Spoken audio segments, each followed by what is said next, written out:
Chapter 12 Ocean Sediments. Reporter Giselle Edma, DSF 2A. In this chapter, we will examine the major types of sediments and their distribution to the ocean floors. 12.1 Classifying sediments. The term sediments refers to the tiny particles of rocks and other materials that sink to the ocean floor and eventually settle and accumulate on the bottom. Ang ginatawag nga sediments ang minasang mga gagmayng particles sa bato kag ibang pang materials nga nagapadalom sa ocean floor ug eventually nagakatipon dira sa dalom. And may ara man nga kalain-lain ng sediments sa depende sa lugar, depende sa kadakoon kag sa ilang ginhalinan. Figure 12, 1.1 Total sediment thickness of the world ocean. Ang total nga kadamolon sa sediment sa bilog kalibutan sa dagat. These areas include regions near the mouth of the rivers where there is a high sediment discharge and passive margins near the continents where the seafloor has had millions of years for sediment to accumulate. On the other hand, sediments are sparse along divergent plate boundaries where new oceanic crust is being formed as the crust is too new for significant accumulation.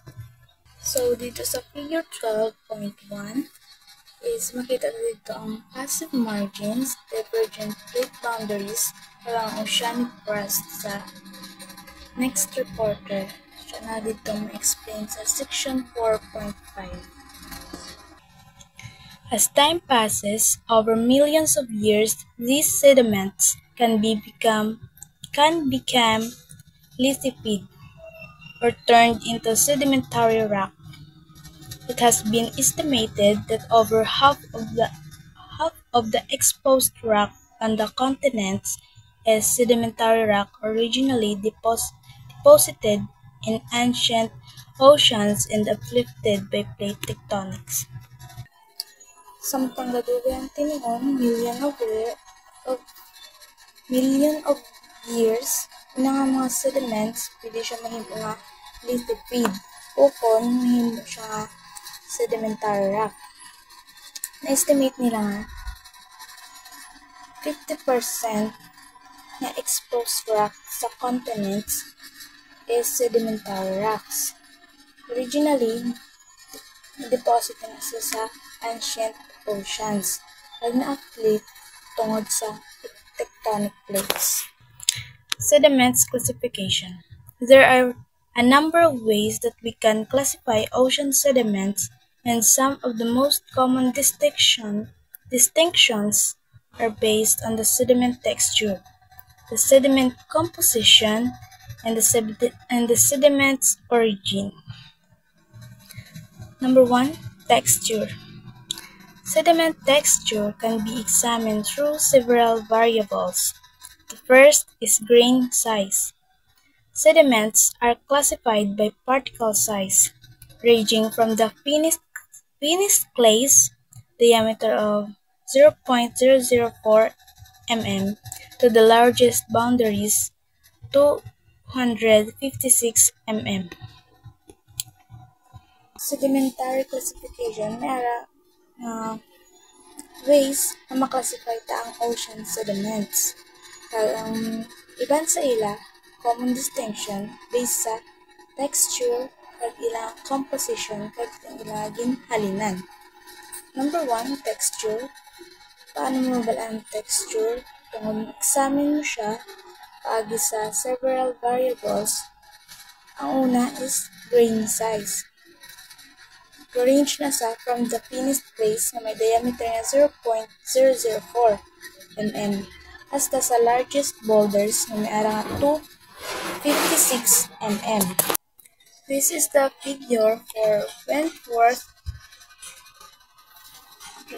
for classifying sediments using grain size chart. So, ara diri nga size terms, sieve size, number of grains per mg, settling velocity, quartz 20 degrees Celsius, and more. Sorting is another way to categorize sediments. Sorting refers to how uniform the particles are in terms of size. Sorting, so, ang pagiging isa ka paagi para mag-categorize ta ang sediments. Sorting, buts lingon, is kung paano ang uniform of particles classify sila paagi sa size. So, sa left side, ano sa ang sa left side, ano sa ang well-sorted sediments. Ang sa right side naman is poorly sorted sediments. Finally, sediment texture can be described based on its maturity or how long the particles have been transported by water or other vectors. Maturity can be reflected by the degree of rounding of the particles, the amount of sorting, and the composition of sediment. In the case of rounding, the more mature the sediment, the rounder the particles, as a result of the particles being abraded over time. Ang texture sa sediments is ma-describe sa paagi sa maturity or kadugayon, or kung ano kadugay ang inang particles is gindala sa tubig or ibang mga vectors. Example sina is sa case ng rounding. Mas mature ang sediment kung mas rounder ang particles. Kung dominus ang resulta nga ang particles na abbreviate na ng madugay ng tubig. Lastly, the older and more mature a sediment, the higher the quartz content, at least in sediments derived from rock particles. Quartz is a common mineral in terrestrial rocks, and it is very hard and resistant to abrasion. Lastly, mas tigulang or more mature ang sediments, mas mataas ang quartz content. At least, hindi siya manubo sa sediments na naghalin sa particles ng bato. Ang quartz ang sa common mineral nga ara sa terrestrial rocks. Kag perti ini ka tiga kag makabato dinhi sa abrasion. Sources of sediments. Sediments are also classified based on their source of origin. There are four main categories for the origin of marine sediments. Number 1, lithogenous. Lithogenous sediments are derived from pre-existing rock. They are also called heterogeneous sediments since most of it comes from the land masses and makes its way into the ocean. Sources of sediments. So, ang sediments is pwede ta siya ma-divide paagi sa ginhalinan nila. So, may ara ka apat ka categories for the origin of marine sediments. Ang una is lithogenous sediments. Nagalin nila sa ara na nga daad nga bato. Ginatawag nila sa heterogeneous sediments tungod laban diri sa ila is halin sa duta tapos dia kaanod or kadala makadto sa dagat. Biogenous sediments are composed of the remains of marine organisms. Hydrogenous sediments are formed when materials that are dissolved in water participate out and form solid particles.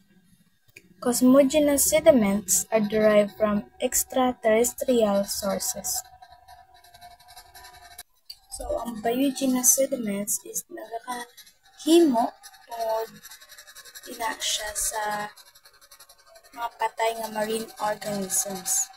Hydrogenous sediments is nagakabuo na siya tungod sa mga materials na nagakatunaw sa tubig tapos ma-form sa liwat into solid particles. Cosmogenous sediments is halin na siya sa extraterrestrial sources. 12.2 Lithogenous sediments. Lithogenous or terrigenous sediment is primarily composed of small fragments of pre-existing rocks that have made their way into the ocean. These sediments can contain the entire range of particle sizes, from microscopic clays to large boulders, and they are found almost everywhere on the ocean floor. Lithogenous sediments are created on land through the process of weathering. Lithogenous or teriogenous sediment amo na siya ang primarily composed nga gagmay nga mga fragments nga dati nangadaad nga bato nga nagakadto sa dagat. Na mga sediments is may ara siya nga particle size halin sa microscopic place sa ingon gagmay di pa rin siya sa isang kadagko sing bugas hasta sa boulders or dagko nga bato. Makita nyo sila bisan sa diin lang parte sing ocean floor. Ang lithogenous sediments is nagakahimo na tungod sa process of weathering. Streams and rivers, various forms of runoff deposit large amounts of sediments into the ocean, mostly in the form of finer-grained particles. River discharge in Yukon Delta, Alaska. So, ang pale na color dara is ano na siya amoy na siya ang sediments na na-release sa dagat paagi sa rivers. Wind-borne aeolian transport can take small particles of sand and dust and move them thousands of kilometers from the source. So, sa left side is makita din ang sa lugar nga Sudan. So, gina-transport niya or ginahalin niya ang mga gagmay na particles sa duta or dust thousands of kilometers halin sa Sudan pakad sa tiyak nga kilometers. Glaciers and ice rafting. As glaciers grind their way over land, they pick up lots of soils and rocks particles, including very large boulders that get carried by the ice. When the glacier meets the ocean and begins to break apart or melt, these particles get deposited.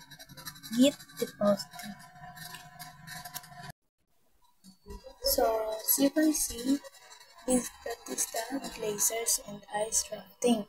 Kung ang glacier is mag-meet sila sa dagat or magtabuay sila sa dagat, magubay na or matutod. O kung matunaw. Inang particles is ma-deposit na siya sa ocean floors, even ang mga large stones.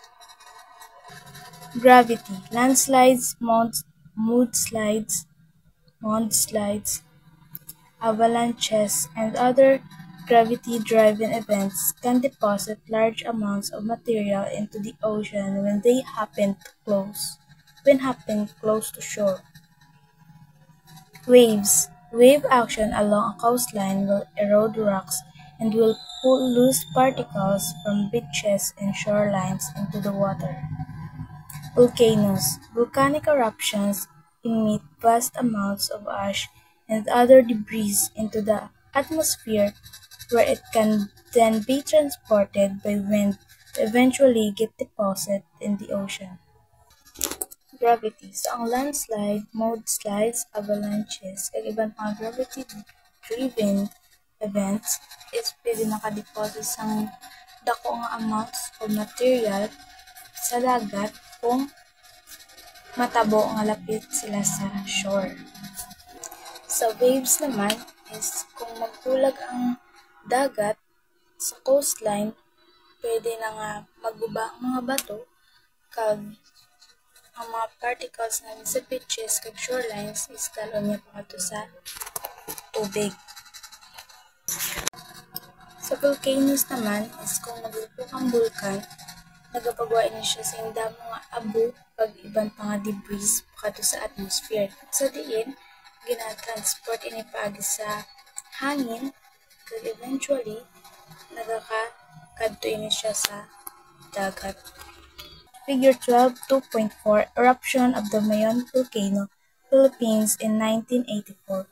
Much of the materials spewed from a volcanic eruption may eventually make its way into the oceans. So this is the example regarding the volcanic eruption of Mayon Volcano in 1984. Kung sa diin, ang paglupok sa bulkan is nanginhimo nga way nila para makakadto sa dagat. Gastroliths, an interesting although relatively minor avenue for the transport of lithogenous sediments to the ocean is in the form of gastroliths. Gastrolith means stomach stone and comes from the fact that many animals, including seabirds, pinnipeds, and some crocodiles will deliberately swallow stones in one area and regurgitate them in another. Gastroliths is isa pa gid sa kaway sa lithogenous sediments sa pagtransport halin sa duta pakadto sa ocean. Ginatawag gini nga stomach stones or mga bato sa tiyan tungod ang iban sa mga sapat pareho sang seabirds, pinnipedes, o iba't mga crocodiles is ginatulo nila ang bato sa mga lugar kag gina-regurgitate nila sa iban nga lugar. So, halin dere pag dito. Composition.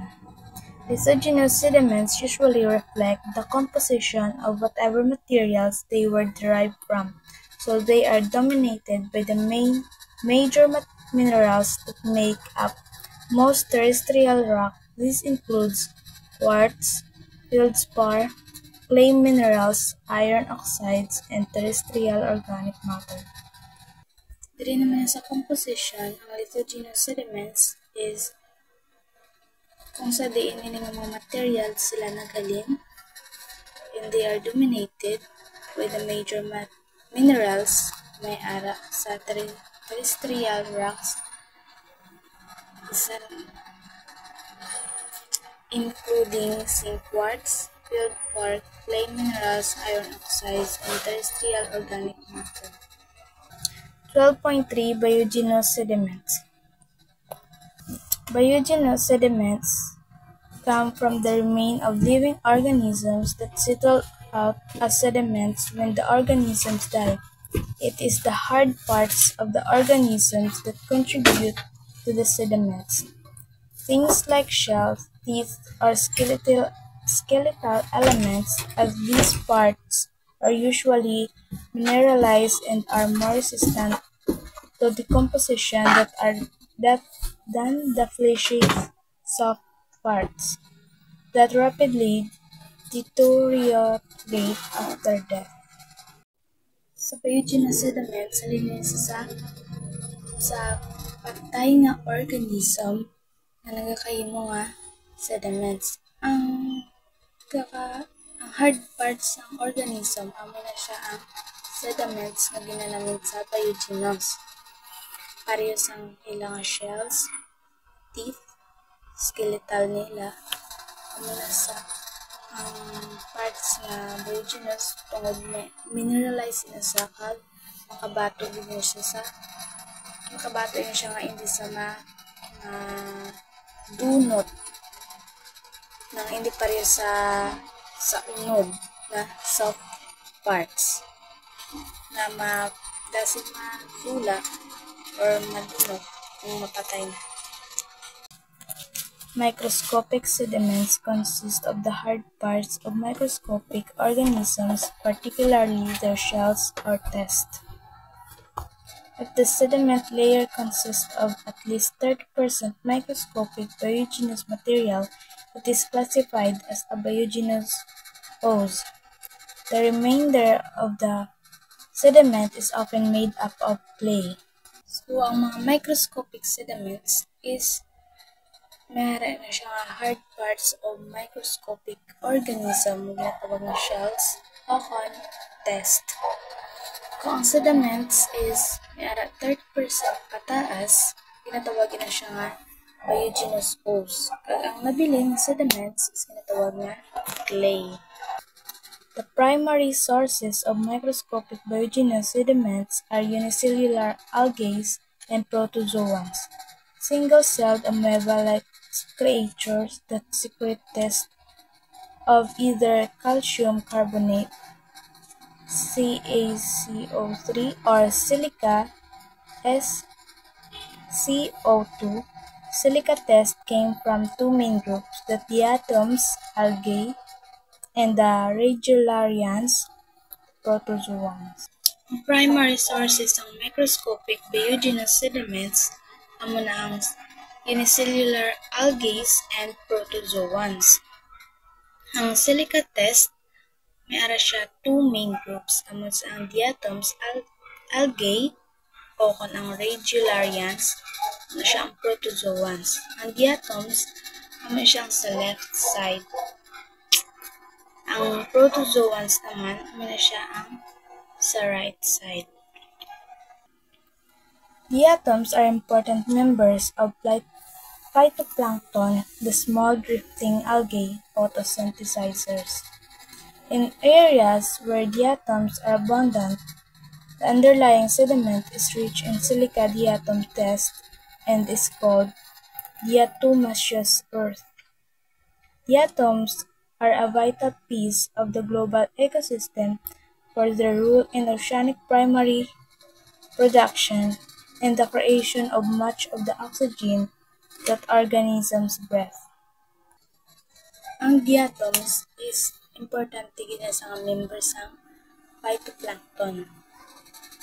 Magagmay na sila kag drifting algae photosynthesizers. Photosynthesizers is capable of using light energy to convert water, carbon dioxide, and minerals into oxygen. In areas where diatoms are abundant, the underlying sediment is rich in silica diatom test and is called diatomaceous earth. So, sa mga lugar kung sa diin damo ang diatoms, ang sediments nga ara dira is rich man sa silica diatom test. Kaya tawagin na sa nga diatomaceous earth.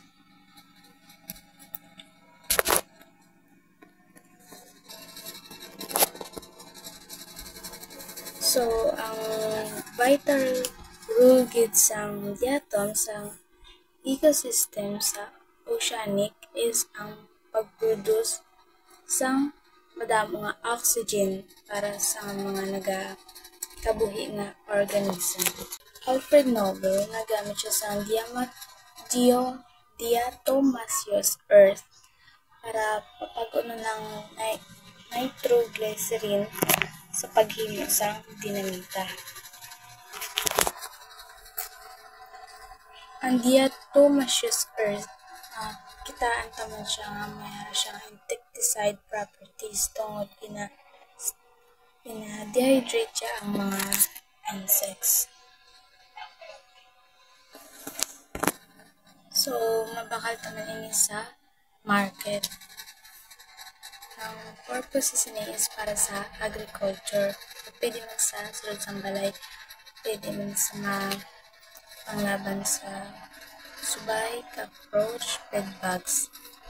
Food grade sa diatomaceous earth is nagahatag man sila sa health benefits paagi sang pag-konsumo ini. Pag-konsumo more pag dugang mo sa imo kalanon.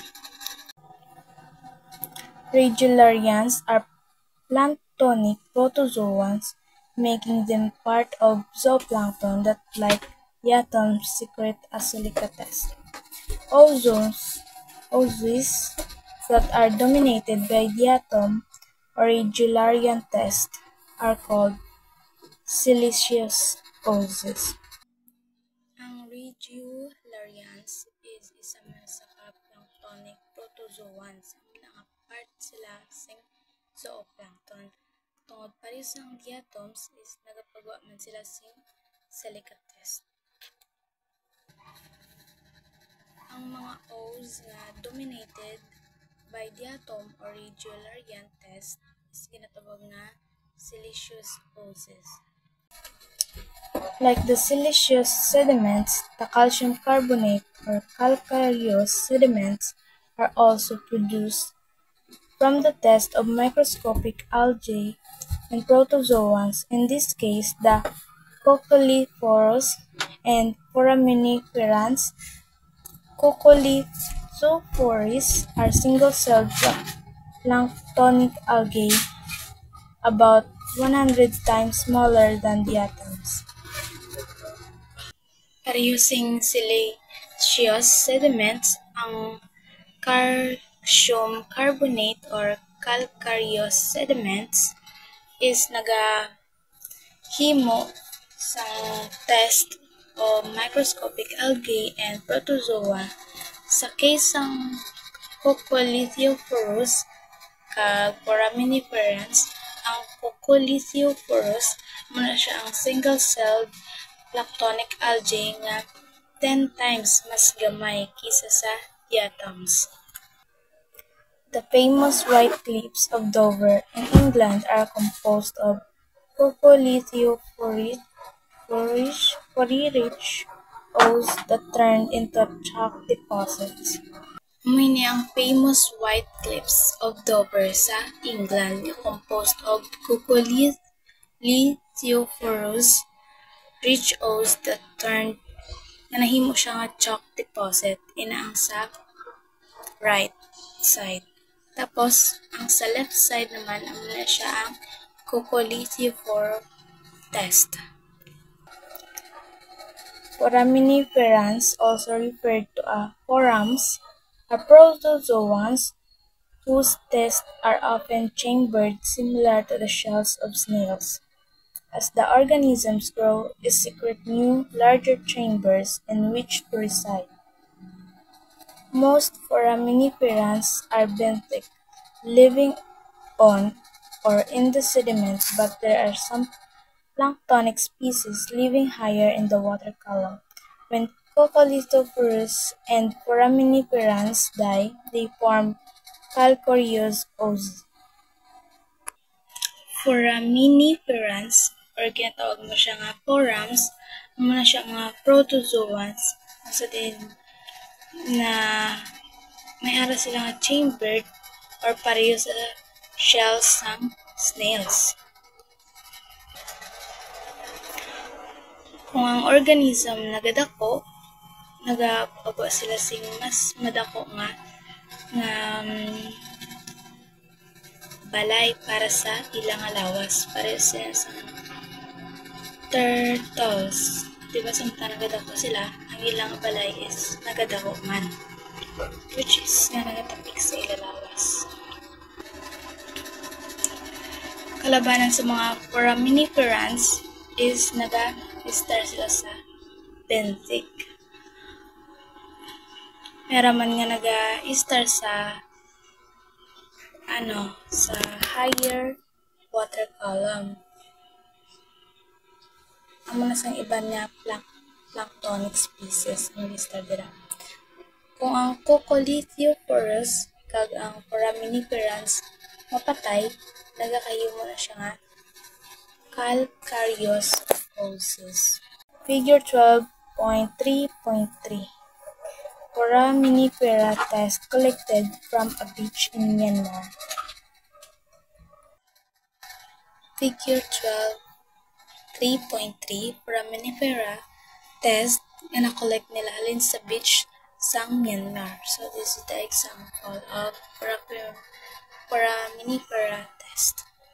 Older calcareous sediment layers contain the remain of another type of organism, the Discoster's single-celled algae related to the Cuculiporus that also produce calcium carbonate test. Ang mga gulang mga calcareous sediment layers is may ara sing isa pagid ka organism nga patay na. The Discosters, the single-celled algae nga related sa Cuculiporus is nagahimo sing calcium carbonate test. So, ang isa example sa Discoster test, ang sa left side naman sa Discoster test nga mayara assorted cuculids. Ang sa top naman, ang sa babaw, sa Discoster circulus.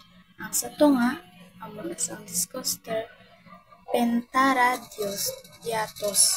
Ang sa bottom right is Discoster circulus.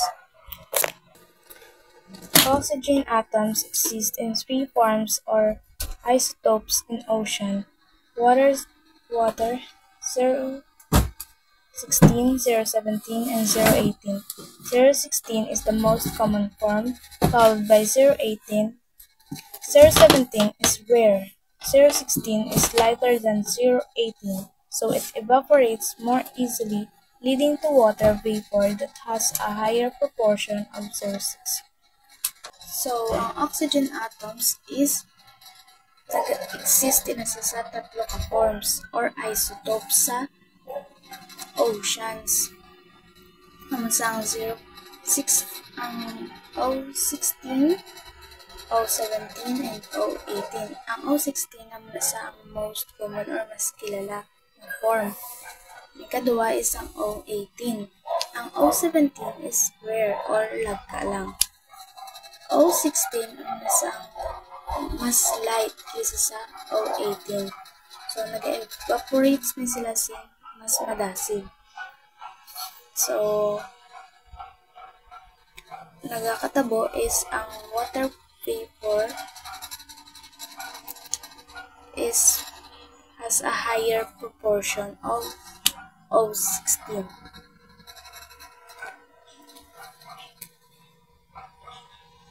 And thank you and goodbye.